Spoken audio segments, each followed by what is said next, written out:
went into it. So I'll tell you the story of a chick's cat, a fella that tries to quit care of his head. I don't mean in terms of romance and his issues, no chick took care to avoid fatty tissues. He read books on stress and he read books on diet.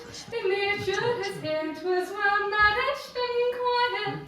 As soon as he found out that fags were a threat, he said, chick's cats smoked his last cigarette. And made just himself in a smoke-free abode. Fags were banned for his flat in Victoria Road.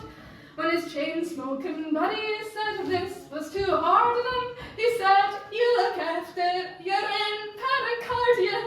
I love that.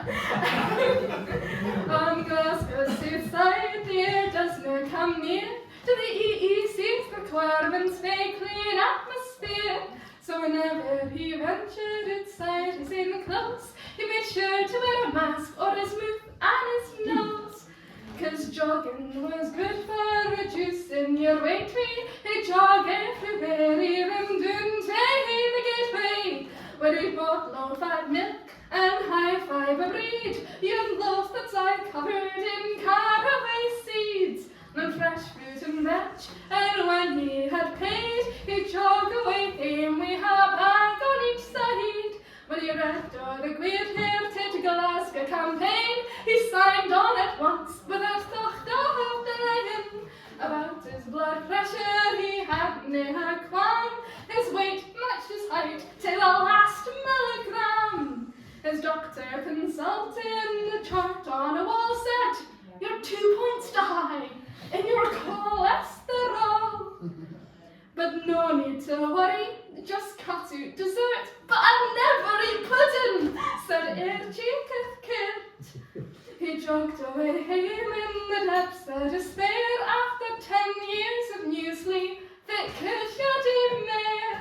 Then he read in the paper some scientists say how your head can't be helped but 2 aspirin a day. And the very next morning the Herald declared red wine was good for your head. Eureka, Claire Archie, the method to beat 'em all is a wee glass of elbow and 2 paracetamol.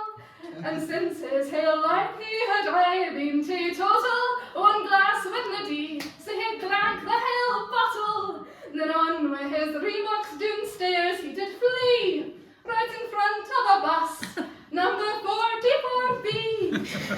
It knocked him 6 meters, a terrible sight, but the autopsy said his cholesterol was right.